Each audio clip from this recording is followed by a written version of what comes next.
तो चकाचक कार्यालय सुंदर करून ठेवलं होतं. पुरी हे आर्किटेक्ट खरंच छान काम करतात. त्यांना बघून मला मोह होतोय घर बांधायचा, पण माझ्याकडे पैसे आल्यानंतर मी घर बांधीन. आणि कार्यालय पण किरायाने घेतले बरं का, बांधलं नाही मी. किरायाने घेतल्याचा उल्लेख का करते, नाही तर उगाच ते गणेशच्या आजूबाजूचे सगळे ताईच्या नावाने हडपून घेतील. मला या ठिकाणी यायचं कारण एकतर गया काकू असल्यामुळं खाण्यापिण्याची माझी आवाड होत नाही. मी कुठूनही आले तर मला पोटाला काळजी करणारं एकमेव माझं स्थान आहे ते. म्हणजे प्रेमाने आईवडिलांसारखी माझी काळजी या घरात घेतली जाते. लहान असतानापासून मुंडे साहेबांनी सांगितलं की पंकजाच्या बरोबर राहायचं, लहान आहे वय तिचं, ती सगळ्या राज्यात फिरते, एकटी असते, तर काकू माझ्याबरोबर फिरायच्या. त्यामुळे माझी जेवणा खाण्याची माझी तर सोय होऊन जाते, चहा पाण्याची सोय होते. मला वाटत नाही त्यांच्या घरात आलेला माणूस कधी न खाऊ घालता त्यांनी पाठवला आहे. एवढी वर्ष सोय आहे. म्हणजे चला आपलं घर मागच आहे, समोर कार्यालय. पण हे संपर्क कार्यालय माझं संपर्क कार्यालय आहे. तुम्हाला असं वाटलं की ताई ते रोज येऊन सकाळ ते संध्याकाळ बसतील, तर असं नाही आहे. कारण ह्या कार्यालयात ज्यांचं काम अडतंय रोज इथंच, तहसीलला, जे पंचायत समितीला, दवाखान्याला, त्यासाठी खरं तर अक्षय भैया, नमिता आहे, नंदू काका आहेत सर्व पोरांना दिला. आमचा जो वागाळ्याचा आमचा भगत किती छान भाषण केलं. एवढा छोटा मुलगा, ताजे बाद झाले, एवढे पागल आहेत आमचे प्रेम करणारे. पंकजाताईला मतदान केले, पोस्टात वरती लिहिले पंकजाताई जीचा विजय असो. पुन्हा बाद झाल्याने जर ते मोजले गेले असते तर तुमचं काय झालं असतं? तुमचं काय झालं असतं? खरं तर माझं लोकसभेचं जेव्हा चित्र आलं, पहिले माझा शिरूरचा एक कार्यकर्ता गाडीत बसला होता, लोकसभा ताईंना देणार नका आपल्या लोकसभा नको. म्हणलं पण मला आमदारकीला तिकीट नाही, मी उगा गंमत करायला होती त्याची. अरे मला तर मतदारसंघ नाही, आता राष्ट्रवादीची युती झाली, तिथे धनंजय लढणार, मी कुठं लढू? ते काही नको, तुम्हाला नसते पद गरज, आम्हाला नको, तुम्ही पुन्हा कोण येणार तुम्हाला दिल्लीला भेटायला? हे खरंच आहे. मी जरी किती मोठी मंत्री झाले असते तर तुम्ही कुठे गेला असतात? मी तर दिल्लीतच असते वर्षातले 6 महिने, तुम्हाला कोण आलं असतं? बरोबर आहे की तुमच्यासाठी ज्या लोकांनी जीव दिला, माझ्या प्रभावाने निराश झाले, त्यांच्यासाठी माझ्या मनामध्ये काय वाटलं मी शब्दात वर्णन करू शकत नाही. पण तुमच्यासाठी हे मंत्रिपद आहे, तुमच्यासाठी हे ऑफिस आहे, तुमच्यासाठी मी आहे. रोज जनता दरबार घेणारा माणूस राजकारणामध्ये फार सोपं नाही आहे बघायला. आधी कसं होतं ते दिसत नव्हतं टी व्हीवर. मग हे माझे विरोधक तेव्हाचे आता आपले मित्र आहेत, पण ते म्हणायचे पंकजाताई कुणाला भेटतच नाही, पंकजाताईच्या घरचा दिवाच लागत नाही, पंकजाताई महिना येत नाही. एक दिवशी तर मी सकाळी 6:30 वाजता जालन्यामध्ये पूरग्रस्तांना गुडघ्या एवढ्या पाण्यातून चालत जाऊन ट्रॅक्टरमधून जाऊन भेट द्यायले. आपल्या एकाने पेपरने लिहिलं पंकजाताई मुंबईवरून शेळ्या हाकू नका, उंटावरून अरे किती एकच आरोप लावणार आहेत. मी उपलब्ध नाही असं कोणी आरोप लावू शकत नाही, कारण माझ्या जीवनामध्ये काम आणि घर याच्याशिवाय काही नाही. माझी देवपूजा आणि माझी जनतेची पूजा याच्याशिवाय माझ्या आयुष्यामध्ये काही नाही. काय करायचं आहे मला? मी कुठं सुट्टीला जाते, मी कुठं पार्टीला जाते, माझं काय आहे का? मी कुठं शेतात जाते, चला रे बोकड कापा, माझं काय आहे? काम आहे आणि तुम्ही आहे, देव आणि धर्म आणि काम. म्हणजे ह्याच्याशिवाय माझ्या आयुष्यामध्ये आहे काय? मी जाणार कुठे आहे? सकाळी उठल्यावर देवाची पूजा केल्यावर मी एक योगेश्वरीच्या साक्षीने सांगते, मी अन्नसुद्धा खात नाही. मी आधी खाली येते, सगळ्या लोकांना भेटते, रोज माझे बॉडीगार्ड साक्षी आहे. मी गाडीमध्ये मंत्रालयात जाताना माझा डब्बा उघडून मी खाते, पण त्याच्याशिवाय मी खात नाही. ह्याच्यामध्ये लाभार्थ्यांची संख्या भरपूर जरी असली तरी गरिबाची संख्या आहे. आमच्या शेतात काम करत होता मोह्याचा पोरगा, त्यांनी मला मेसेज केला, ताई इथं खूप सिरियस आहे एक पेशंट, त्याला पैसे पाहिजे. लगेच मी मुख्यमंत्री सहायता निधी, लगेच CM साहेबांचं पत्र लिहिलं, लगेच सही केली की लगेच. काल आमचे श्रीहरी काका आले, आमच्याकडे काहीतरी पोलचा विषय होता, 11 पोल. अधिकाऱ्याला सांगितलं लोक काम करणारं वाजवून सांगायला पाहिजे. झालेलं काम कुणी केलं असो, गीता भाभींनी केलं असो, युद्धजितनी केलं असो, अक्षयनी केलेलं असो, शंकर देशमुखांनी केलेलं असो, कोणीही काम केलेलं असो, वाजवून सांगायला पाहिजे इथं काहीच नाही, इथं काम होत नाही. नकारात्मकतेने फार मोठं नुकसान होतं. आज आपण मित्रपक्षावर ज्या मंचावर आपण होतो, इतिहास बघा, ज्या मंचावर मुंडे साहेबांचे आशीर्वाद आहे, पंकजा मुंडे त्याच्यासाठी कंबर कसून उभा आहे, तो विजयीच झालेला आहे. मी पराभूत झाले असेल, कारस्थानाने झाले असेल, आणखी नशिबाने झाले असेल, पण मी ज्याच्याबरोबर आहे ते विजयी झालेले आहेत. आता युतीसुद्धा ज्यांना कधी निवडणुकीत विजय मिळाला नाही ते आमच्यामुळे आम्ही विजयी करू शकलो. का करू शकलो? मी काही श्रेय घेत नाही आहे. तुम्हाला ते मुठभरच गोष्ट पाहिजे असते विजयी व्हायला. ते मुठभर वळवण्याची क्षमता ही प्रत्येकात नसते. ही प्रत्येकात क्षमता नसते की निवडणूक जायची, पाथर्डीला जा निवडणूक पलटवा, जिंतूरला जा निवडणूक पलटवा, आष्टीला जा निवडणूक पलटवा. हे सगळं करत असताना निवडणूक विजयी झाल्यानंतर स्वतःला काहीतरी मिळवण्यासाठी लोक काही बोलले तरी जनतेच्या आणि त्या माणसाच्या हृदयात असतं की पंकजा त्यांनी केवळ आणि केवळ आपल्यासाठी चांगलं केलं. चांगलं करणाऱ्या माणसाची गरज आहे का नाही समाजाला? का स्वतःचेच घरं भरणाऱ्या माणसाची गरज आहे? माझ्या मागे तर आता काहीच नाही. एक कारखाना अक्षयला देऊन टाकला, एक कारखाना ते DRTने तिकडे ते बोत्रे पाटलांनी घेतला. आता मी मोडको मुसळ आहे, मला ते कारखान्याचाच ताप होता नुसता. आता मी तुमच्याच बरोबर आहे आणि हे माझं काम करतील नाही करणार का तुम्ही? काय हे तर कधीच काय आता ताई देतील. इथं कार्यालय झाले. माझ्या मुलाचा वाढदिवस आहे 13 मे, यांचाही वाढदिवस 13 मे अक्षय. मी त्याचं नाव ठेवलंय वसुली. माझ्या पोराचं नाव मी वसुली ठेवलंय. मम्मी मैं ये करूंगा तो मुझे क्या मिलेगा, मम्मी मैं वो करूंगा तो मुझे. तसंच त्याला मी म्हणते तुम्हाला वसुली असते तुमची, आम्हाला काय? तर बरोबर आहे, मी इथे कार्यालय म्हणून तुम्हाला काय तर खूप चांगलं काम करता येईल. नगरपालिका आपल्याच ताब्यात आहे, भरपूर यांना आपण पूर्ण कामाला लावू, काही प्रॉब्लेम नाही. पण हे कार्यालय हे माझी प्रथा होती, मंत्री असताना इथे माझं कार्यालय होतं म्हणून मी उघडलंय. पण गीता भाभींनी म्हणल्याप्रमाणे की बाबा जिल्ह्यातले लोकांचं काम कुठे पडतं? जिल्हा परिषदमध्ये पडतं, सिव्हिल हॉस्पिटलमध्ये पडतं किंवा पंचायत समितीमध्ये पडतं तालुक्याच्या लोकांचं. आता आपल्याकडे युती असल्यामुळे काही ठिकाणी आमदार आपला नाही आहे. पहिले काय होतं, 5ही आमदार माझेच होते, 6वाही माझ्यासारखेच होते आणि खासदारही आपले होते. ती अशी संपूर्ण सत्ता होती. आता युती जरी असली की ज्याचं तेच स्वतःचेच माणसं सांभाळत असतं, ते काय त्याला आपण नाव ठेवण्यात काही पॉईंट नाही. पण मी आता येणाऱ्या 3 महिन्यात बीडमध्ये सुद्धा असंच कार्यालय उघडणार आहे. म्हणजे आष्टी, पाटोदा, गेवराई, शिरूर या लोकांना बीडमध्ये येता येईल आणि जिल्ह्याच्या माजलगाव वगैरे तिथले पण जिल्ह्याचे कामं पडतील. धारूर, वडोणी ह्या लोकांना बीडमध्ये येऊन त्यांचे कामं करण्यासाठी माझं कार्यालय तिथे असेल. आणि आता हे कार्यालयामध्ये मी CCTV कॅमेरा पण लावणार आहे. म्हणजे इथे टंगळमंगळ नाही की चला ताईचं कार्यालय ऊन पडले, चला AC मध्ये बसू, 10-12 बसले, चहा प्यायले, त्यांचंच कार्यालय वाटायला लागलं, दुसऱ्याला आत आलं तर नीट कोणी अटेंड करत नाही असं नाही. इथे जो येईल त्याची दखल घेतली जाईल, त्याचं नाव काम लिहून घेतलं पाहिजे. ते काम कुठल्या पातळीचं आहे ते पातळीचं जर अंबेजोगाईच्या पातळीचं ते इथल्या इथं केलं जाईल. ते जर नमिताताईंना सांगायचं, अक्षय मुंदडांना सांगायचं, ते लगेच त्यांना बाबा हे काम आहे, हा माणूस आलाय, हा परळी मतदारसंघातला आहे, तुमच्याकडे आला आमच्याकडे आला, त्याचं काम केलं जाईल. जर हे काम बीडच्या लेवलचं तर लगेच आमचं जे 3 महिन्यामध्ये बीडचं कार्यालय तयार होईल तिथे बीडच्या कार्यालयामध्ये तात्काळ हे विषय केला जाईल की बाबा हे CO कडे काम आहे, हे जिल्हा परिषदकडे काम आहे, हे आरोग्य अधिकाऱ्याकडे काम आहे, हे जिल्ह्याच्या अधिकाऱ्याकडे काम आहे, लगेच तिथं पाठवलं जाईल. त्याला इथून फोन केला जाईल, बाबा CO ला बोललो तिकडच्या कार्यालयामध्ये तुझा हे फॅक्स केलाय, तुझा हे मेसेज केलाय, तिथला माणूस तो मार्गी लागला. म्हणजे तुम्हाला आता तिकडे युद्ध व्हायलंय बाबा, पेट्रोल महाग आहे, गॅस महाग आहे, कशाचं मरायला इकडून. आपल्याकडे असं सवय होती, मी तर रस्ते चुकलेच काही काही रस्ते करून, एवढे रस्ते केले, रेल्वे केली, रेल्वेत बसत नाही कोणी जास्त, पण रस्ते एवढे केले की मी इथून निघाले सकाळी औरंगाबादचे रात्रीचं विमान पकडून मी मुंबईला पोहोचेपर्यंत ह्या बीडवाले माझ्या आधी तिथं रॉयल स्टोन बंगल्यावर. पागल करून टाकलेलं आहे मला 5 वर्ष. बीड नाही, अख्खा मराठवाडा.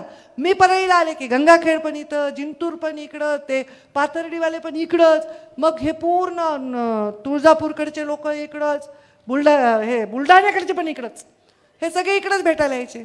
त्यांना म्हणलं मी पडले ना, आता तुम्हाला अद्दल घडली ना, कारण माझ्याच लोकांना मला भेटता येत नाही जे माझे मतदार आहेत खरे. जरी माझ्या नावावर तुम्ही 50 सीटवर माझ्या मतांनी मतदान करता, पण इथले लोकांना मला पाया पडून मतं मागावं लागतात. ही घरकी मुर्गी दाल बरोबर आहे. यांचं म्हणणे तुम्ही पाया पडा, हे तुम्ही आमच्या पुढे झुका. ते बाहेरच्या माझ्यासमोर झुकतात, पण इथले लोक थोडीच माझ्यासमोर झुकतात. मग ह्यांना मी म्हणलं बाबा हे मला जमणार नाही. म्हणून मला अजितदादांना मी एकदा विमानात आम्ही गप्पा मारत होतो, आम्ही दोघेच होतो, अजितदादा आणि मी, कुठेतरी प्रवासात एकत्र चाललो होतो.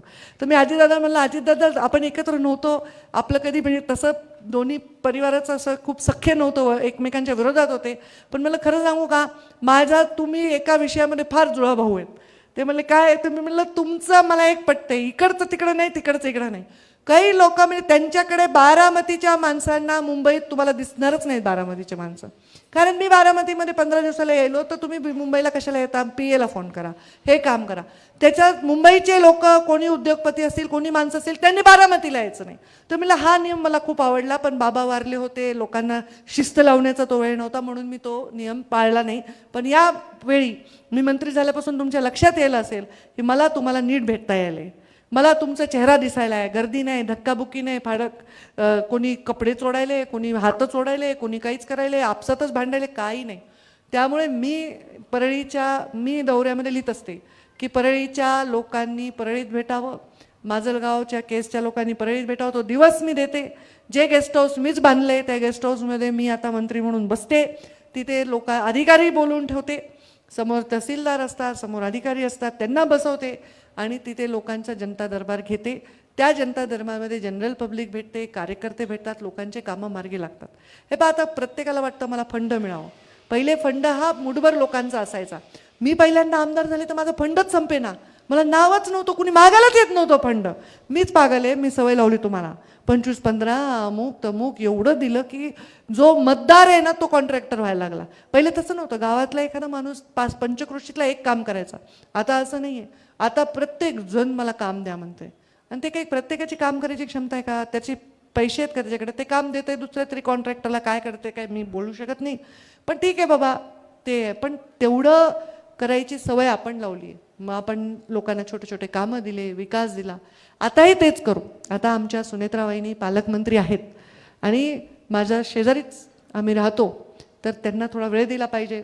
त्यांच्या जीवनामध्ये एवढी मोठी दुर्घटना घडली, अजितदादांचं जाणं, त्यामुळे लगेच तुम्ही इकडे या, तुम्ही हे करा. मी तर त्यांना काही त्रास देऊ इच्छित नाही.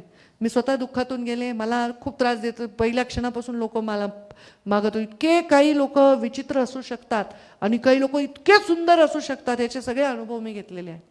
म्हणजे मुंडे साहेब गेले त्याच्या दुसऱ्या दिवशी एक कार्यकर्त्यावर मला भेटला, अरे साहेब मला काल 75 लाख रुपये देणार होते आणि साहेब गेले गळागळा रडायला. मला कळलं नाही, हा 75 लाखासाठी रडायला का साहेबासाठी रडायला.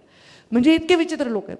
पण असेही लोक आहेत जे मुंडे साहेबांच्या जाण्यानंतर त्यांनी मला सांगितलं, ताई हे मुंडे साहेबांनी माझ्यावर एवढे उपकार केलेत, मी मुंडे साहेबांच्या बायकोला आपली आई मानू इच्छितो आणि मी त्यांचा महिन्याला खर्च देऊ शकतो. म्हणजे बाबा, देवानी आमच्यावर एवढी वेळ आणली नाही, आमच्यावर एवढी वाईट वेळ आली नाही. असे लोकही आहेत जे मुंडे साहेबांच्या अंत्यविधीला टँकर लावला म्हणून सुद्धा पैसे मागण्यासाठी येणारे.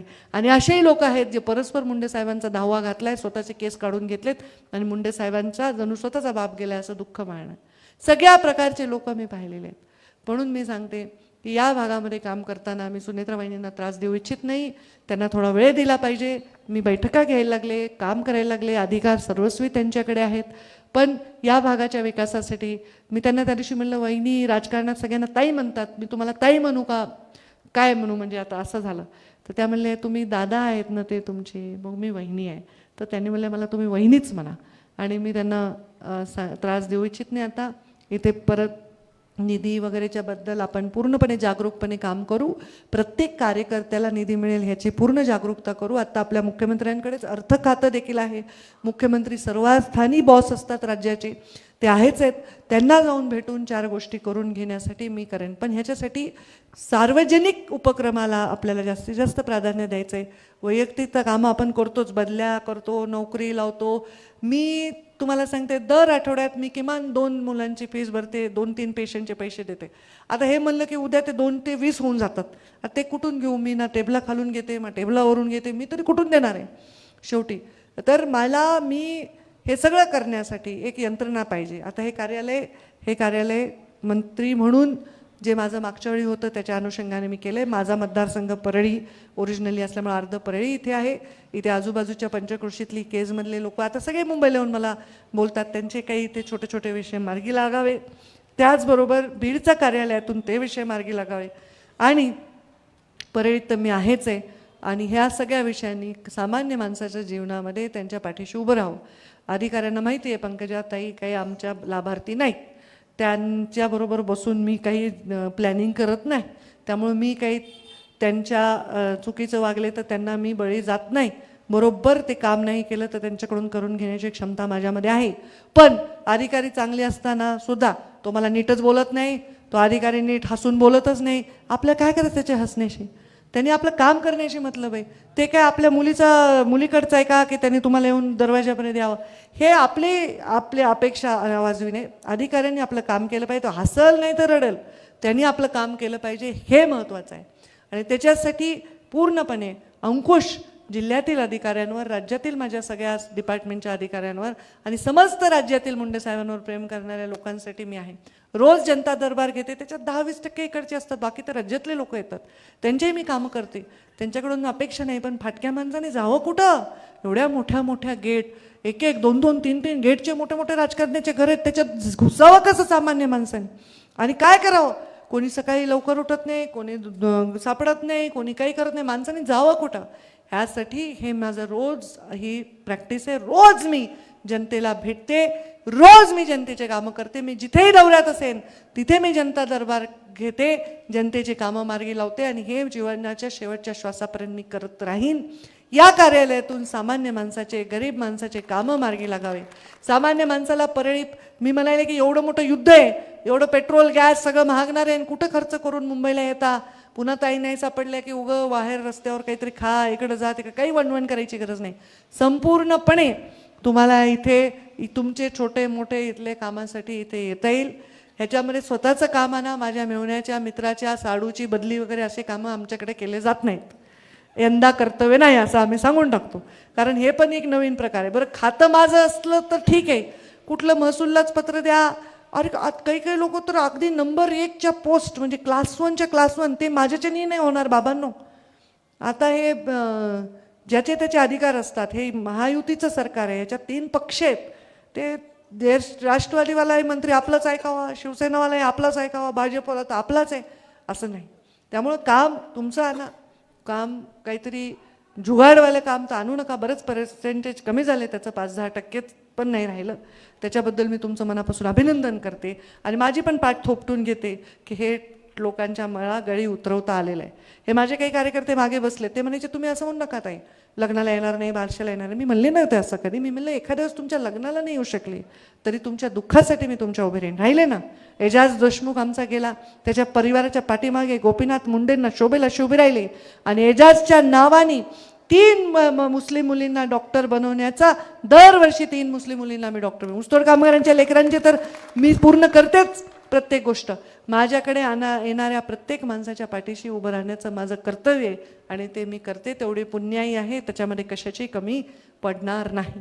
पण मी सांगितलं, जेव्हा 2009 आम्ही सुरुवात केली, हे संतोष तडीपार केलं का, तुला आठवतं आहे का? 14ला तडोपार केलं, ते नदीच्या पलीकडून निवडणूक लढत होता ते.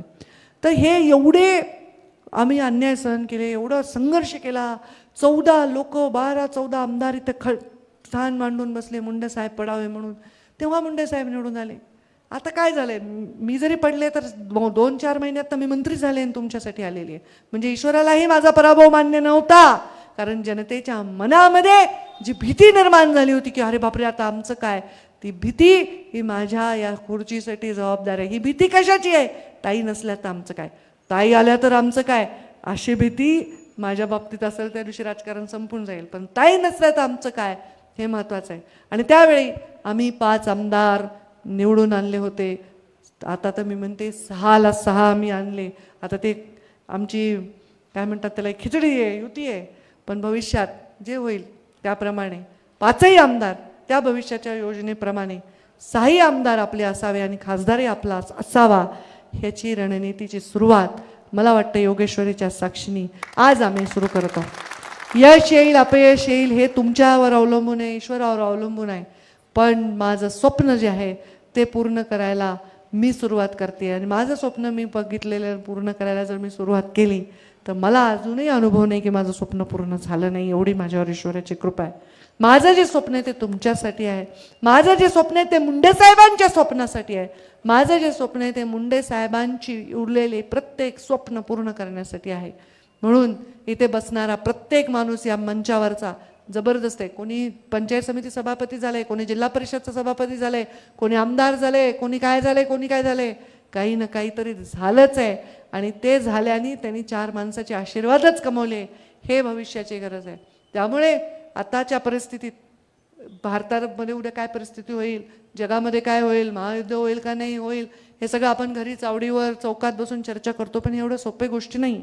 तर अशा परिस्थितीत एक चांगलं सुदृढ नेतृत्व, काळजी करणारं नेतृत्व, ही सुद्धा काळाची गरज आहे. देशाला मोदीजी लाभलेले आहेत. मोदींच्या केवळ असण्याने आपल्याला सुरक्षित आहे आज आपला देश. मी परवा म्हणलं की मोदीजींना नाव ठेवणाऱ्या लोकांनी पण ह्याच देशात राहतात ना, सुरक्षितच राहतात ना. त्यांना शिव्या देणारे लोकही हे सगळे लाभ घेतात ना. माझी काय म्हणजे ते लाडकी बहीणचे घेतात, घरकुलाचे घेतात. मग शेवटी त्यांनी तर कधी भेदभाव केला नाही. आज हे देश सुरक्षित आहे. कोणताही देश जो माझ्या देशामध्ये अडचण निर्माण करायचा प्रयत्न करतो, त्याही देशाची आज हैसियत नाही जे माझ्या देशाची, आपल्या देशाच्या नागरिकांना सुरक्षित ठेवणं. अमेरिकेमध्ये लोक रस्त्यावर उतरत आहेत, युरोपमध्ये लोक रस्त्यावर उतरत आहेत. अशा परिस्थितीमध्ये थोडं आंबेजोग आहे ते म्हणून जरा हुशार भाषण करेल. नाही तर हे सगळं मी कशाला दुसरीकडे बोलले नाही, तुम्ही हुशार आहेत ना जास्त आंबेजोगायला. त्यामुळे मोदीजींच्या नेतृत्वाखाली, सावलीखाली हा देश सुरक्षित आहे. महाराष्ट्रामध्ये तिसऱ्यांदा देवेंद्रजी मुख्यमंत्री झालेले आहेत, रेकॉर्ड केलेला आहे. एक चांगलं काम करण्याची त्यांची इच्छा आहे. ते नेहमी म्हणतात आता कधी या निवडणुका संपतात आणि मला फुल विकासाचं काम करता येईल. तर हे फुल विकासाच्या काममध्ये आपला विकास पण यावा, या राज्याला भरभरून देत असताना माझ्या जिल्ह्याला भरभरून मिळावं. शेवटी आईची माया दाईला येणार नाही. जी माया माझ्या जिल्ह्याची मला वाटते ती मलाच वाटणार आहे, माझ्या जिल्ह्याची काळजी मला वाटणार आहे. आणि म्हणून मला या जिल्ह्याचं परत एकदा काम करायची संधी मिळाली. मी बाकी नेतृत्व वगैरे या गोष्टीत बोलणारच नाही. आणि या जिल्ह्यातल्या येणाऱ्या काळातल्या 6 आमदारांच्या पाठीमागे मुठभर, जसं आपण तराजूवर दोन्ही परड्यामध्ये इकडं वजन ठेवतो आणि इकडं धान्य ठेवतो, पण ते बसत नाही, थोडं खाली जातं. एकच मूठ लागावं लागते त्याला बरोबर यायला. तसं ते मुठभर, जसं श्रीकृष्णाने स्वतःची तुला केली आणि स्वतःची तुला केल्यावर त्यांच्या राणीने सत्यभामानी वगैरे प्रचंड दागिने टाकले, पण श्रीकृष्णाचं पारडं काही वरच जाईना. रुक्मिणीने फक्त तुळशीचं पान टाकलं आणि श्रीकृष्णाचं पारडं वर गेलं. हे महत्त्वाचं आहे राजकारणात. तर कोणी हे गैरसमज करू नये की हे आम्ही हा जो ताईचा गड आहे, हे जे ताईचा पाया आम्ही हलवला आहे, मी जिवंत असेपर्यंत तो हलणार नाही याचा मला पूर्ण आत्मविश्वास. उलट तो भक्कम होणार आहे.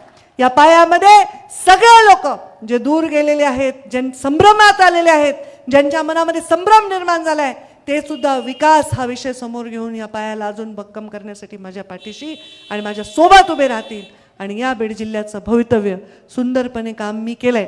हस्तक्षेप करून आपलं भवितव्य खराब करणाऱ्या सगळ्या गोष्टींना बाजूला टाकून परत एकदा ते निर्माण करण्याचं स्वप्न हे मी पाहिलेलं आहे. आज काही भाषण हे करायचं नव्हतं खरं. माझा प्लॅन होता रिबीन कापायची, योगेश्वरीचं दर्शन घ्यायचं, दवाखान्याची बैठक घ्यायची, पण तुम्ही बहुवेच काम केलं. हे बायका पण किती महिला आल्यात बघा. इतकं मोठ्या प्रमाणामध्ये लोक आले, एवढी मोठी सभा झाली. मला तर वाटायला की विधानसभेची किंवा प्रचाराची सभा ही एवढी मोठी सभा झाली. तर हे पुण्य, हे ईश्वराची कृपा आहे की आपण जातो तिथे 4 माणसं अपेक्षित असतील तर 400 येतात. हे फार मोठी अपेक्षा आहे. हे फार मोठी तुमचे माझ्या मनामध्ये असलेली जागा आहे आणि तुमच्या मनामध्ये माझ्याविषयी असलेला विश्वास आहे. असाच कायम ठेवा, असाच आशीर्वाद द्या. आणि या कार्यालयाचं आता आज उद्घाटन झालं आहे. 8-10 दिवस हे सुरळीत करायला आम्हाला वेळ द्या, नाही तर उद्याच येताल. कुठं आहे कुठं आहे कुठं आहे कुठं आहे पेपर आहे कुठे, जरा लावू द्या ते. हां, ते लावू द्या. आज मुहूर्त होता, तिथे प्रिंटर लावू द्या, तिथे लेटर पॅड येऊ द्या, तिथे कम्प्युटर येऊ द्या. जरा 1-8 दिवस द्या, ते सगळं व्यवस्थित होईल. म्हणजे ते सुरळीतपणे इकडच्या भागाच्या लोकांची कामं मार्गी लागतील. आणि पुढचं कार्यालय बीडमध्ये असेल तेव्हाही असा जोरात उद्घाटनासाठी तुम्ही याल असा मला विश्वास आहे. आणि सामान्य माणसाची कामं करण्यासाठीच आम्ही आहोत. काय होतं मुंडे साहेबांकडे, शेतकऱ्याच्या घरी जन्म घेतला. मी जन्मले ना 1 खोली आणि एक एवढंसं किचन, 1.5 खोलीचं घर होतं आणि त्या घरात माझा जन्म झाला. मग मी जन्मणार आहे म्हणून मुंडे साहेबांनी सेकंड हँड फॅन विकत आणला. कारण मी एवढी मोठी जन्मले होते की जन्मल्यावर 3 महिन्याची वाटायला लोकांना. असं अरे साहेबाचं लेकरू एवढं दंडकट आहे. माझी आई जेव्हा गरोदर होती लोकांना वाटलं हिला जुळेच होणार आहे, तेव्हा कुठं होते सोनोग्राफी वगैरे. तर मुंडे साहेबांनी सेकंड हँड फॅन आणला होता. घरची गरिबी नव्हती, चिरेबंदी वाडा होता, शेतीवाडी होती, धनधान्य काही गरिबी नव्हती, पण स्वतःच्या त्या काळातल्या तरुणांचं स्वतःच्या पायावर उभं राहण्याचं स्वप्न होतं. ते घरच्यांकडून काही मागत नव्हते आणि त्यांनी प्रेमविवाह केला. याच आंबेजोगाईत माझ्या आईवर. तर त्या दोघांनी ठरवलं आपण कोणाला मागायचं नाही, आपलं जीवन आपण घडवायचं. त्यामुळं त्यांनी ते दिवस पाहिले. असं नाही की खूप अगदीच हे होतं, पण ते मी पण पाहिले ना त्यांच्याबरोबर. पहिलं लेकरू घरातले सगळे सुखदुःख बघत असतं. त्यामुळे मला कधीही कोणताही चांगला घटना घडली तर माझ्या डोक्यात जात नाही, वाईट घटना घडली तर माझ्या पायाखालची जमीन सरकत नाही. ह्याचं कारण मी माझ्या आईबापाला खूप कष्ट करताना पाहिलेलं आहे. मी माझ्या आईबापाला खूप त्रास भोगताना सुद्धा पाहिलेलं आहे आणि मी पण स्वतःचे सगळे त्रास भोगून झालेले आहेत. त्यामुळे आत्ता लोकांच्या डोळ्यातले अश्रू कमी करावे याच्यासाठी मी करते. माझ्या मुलाला जर मी एखादी 50,000ची वस्तू घेऊन दिली तर मी शपथ 5,000 बाजूला काढलेले असतात की दुसऱ्या गरिबाच्या पोराला मी किमान 5,000ची तरी मदत करा. आता पोटच्या लेकराला करावं वाटतं, एकुलते एक लेकरू आहे त्याच्याही लाड करावं वाटतात, पण मी नेहमी भूमिका ठेवते आणि मी कालही भाषणात आमच्या भाळ्याला सांगितलं, आजही सांगते, प्रत्येकाला लहान भाऊ असतो. आपल्यापेक्षा लहान माणसाला 10-5 रुपये देताना विचार करू नका, त्याच्या मदतीला जाताना विचार करू नका. पंकजाताईकडून 25 लाखाची अपेक्षा करणाऱ्या माणसांनी किंवा 2500 रुपये तरी शेजारी गरीबाला द्यावे, एवढी त्याची दानत असेल तर त्याच्यासमोर माझा खूप सन्मान मी त्याच माणसाविषयी करू शकेन. पण सगळं माझंच, 5 लाखाचे माझंच, 50 लाखाचे माझंच आणि 5 कोटीचे माझं असले लोक मला आवडत नाहीत. त्यांना मी सांगायले आज तुम्हाला, अशा लोकांनी बिझनेस करावा, राजकारण नाही करायला पाहिजे. जेव्हा आम्ही निवडणूक लढतो सगळं लढवून सगळं लुबाड सगळं म्हणते जुगार खेळतो आम्ही, जुगार केवळ लोकांच्या मतासाठी. एका मताची किंमत काय, पैशांनी नाही मोजायले मी. 5 वर्षात एकदा मतं देऊन 5 वर्षासाठी गडी होतो ना, असे लोक आहेत ना माझ्यासारखे. काय गरज आहे मला, अधिवेशन माझं संपलं नाही तोपर्यंत मी विमानात बसले काय, इथं रात्री 2-2:30 वाजता पोचले, परत सकाळी तिकडे गेले पाटोद्याला, बीडला. कशासाठी आहे? तुम्ही मला ठेवलंय 5 वर्ष कामाला, तुमच्यासाठी आहे. मी तुमची सेवक आहे. मी आमच्या मोदींनी सांगितलं ते प्रधानमंत्री नव्हे प्रधान सेवक आहेत, तर मी तुमची सेवक आहे. हे 5 वर्ष मी तुमची सेवा करणार आहे. पण त्याचबरोबर मी तुमची आई देखील आहे, तुमची ताई देखील आहे. तुमचा कान धरायचा अधिकार मला आहे. मी तेच म्हणायचे ना, जसं मी अजितदादांना म्हणायचे तुम्ही रागवले तर तुम्ही पुरुष आहे ना, लोकांना कौतुक वाटतं. आम्ही रागवलं की लोकांना वाटतं अरे ताई रागवल्या. तर मी काही मला कोणाचा रागवत नाही, मी तुमच्या घडवण्याचा प्रयत्न करते. कार्यकर्त्यांना मी सांगायचे बोगस कामं करू नका. जर चौकशी लागली मी वाचवू शकणार नाही. पैसे काही किती पैसा असेल, जर कायदा तुमच्या विरोधात आहे तुम्हाला जग वाचवू शकत नाही, देव वाचवू शकत नाही. तर कायद्याच्या बाहेर काही करायची गरज नाही. छान काम करूया. हे प्रवचन देण्याचं कारण आहे की परत या कार्यालयातून अशा काही अपेक्षा तुम्ही करू नये की अँटी करप्शनमध्ये मी पकडला गेलो आहे, पैसे घेतले होते हातात, पावडर पण लागली माझ्या हाताला, पण ताई माझा तुमच्या पाहुण्याचा मी पाहुणा आहे. काय करू शकते मी? एक अधिकारी माझ्याकडे आला होता ग्रामविकास असताना, त्यांनी एका लैंगिक शोषण केलं एका महिला अधिकाऱ्याचं, आणि तो लांब लांबून नातं सांगून माझ्याकडे आला. मी म्हटलं बाबा तुला त्यांनी नाही जेलमध्ये घातलं तर मी घालेन, कृपा करून असे काही असंविधानिक गोष्टी विचारू नका, त्याची जागा इथे नाही. हा काळ वेगळा आहे. आपली परिस्थिती ओळखा, आपली ऐपत ओळखा, त्याच्यात आनंदी राहा. ती ऐपत 10 पैशाची असेल तर 15 पैशाची करायचा प्रयत्न करा. 10 पैशाची ऐपत जो 100 रुपयाची करायला जातो त्याची जागा तुरुंगात आहे. हे मोदीजींनी गेल्या अनेक वर्षात दाखवले की तुम्ही बाबा हे असं आहे. चुकीच्या अपेक्षाच करू नका, चांगल्या अपेक्षा करा. तुम्ही मला म्हणले ना ताई मला कॅन्सर झाला आहे, मला काही झालं आहे, मी देईन, माझं मोडून देईन घरचं, पण मला ह्याच्यातून वाचवा, मला त्याच्यातून वाचवा. एका कार्यकर्त्याच्या मुलांनी फ्रॉड केला, 40-50 लाखाला गंडवलं लोकांना. ते पैसे ताई तुम्ही द्या ना, मी तुमचे कार्यकर्ते. कसं देणार रे बाबा तुम्ही? आणि ते पैसे तुम्ही वापरलेत. मुलांनी कुठून पैसे आणले विचारा ना रे बापांनो, आईलं. नवरा कुठून पैसे आणतोय विचारा ना बायकांनो. तुम्हाला गंठन केलं, तुम्हाला साडी केली, तुमच्या घरावर 4 मजले चढले, पुन्हा मग कारवाई झाली, केस झाली, अटक झाली, मग काय करायचं? बरोबर आहे का? कधीतरी विचारा ना घरात कुठून पैसा यायला आहे. 10 रुपयाचे 100 रुपये करा, पण काम करा. आणि ते काम करायला मी तुमच्या पाठीशी उभी आहे. तुम्हाला 10 लाखाचं पत्र दिले ना, लाख रुपये कमवा, पण 10 लाखाचं पत्र दिले 10 लोक गायब करू नका, प्लीज करू नका. मस्त 10 नाही, मी आधी म्हणायचे, मी जेव्हा आधी लोकांना म्हणलं मी 1 कोटीचं काम देते ना एखाद्या कार्यकर्त्याला, त्याला 5 लाखाचं मिळत नव्हतं ना, मग त्याला फंड त्याला मिळायलाच ना प्रॉफिट. तर करू नका, चांगलं काम करा. काही आहे बघा, आता लोक बदमाश पण असतात राजकारणात, चांगले पण असतात. काही लोक आपल्याला सोडून गेलेत, काही लोक आपल्याला वापरून निवडून येऊन दुसऱ्याशी संधान करून गडबड करायलेत. करू द्या त्यांना काय करायचं ते. माझ्या विरुद्ध कारस्थान केलेला कोणताही माणूस आज जागवा कुठे दाखवा, कारण माझ्या हृदयामध्ये पाप नाही, देवाचा साक्षात आशीर्वाद. आता 400 मतांनी पडले माधव तात्या, किती मतांनी पडले तू?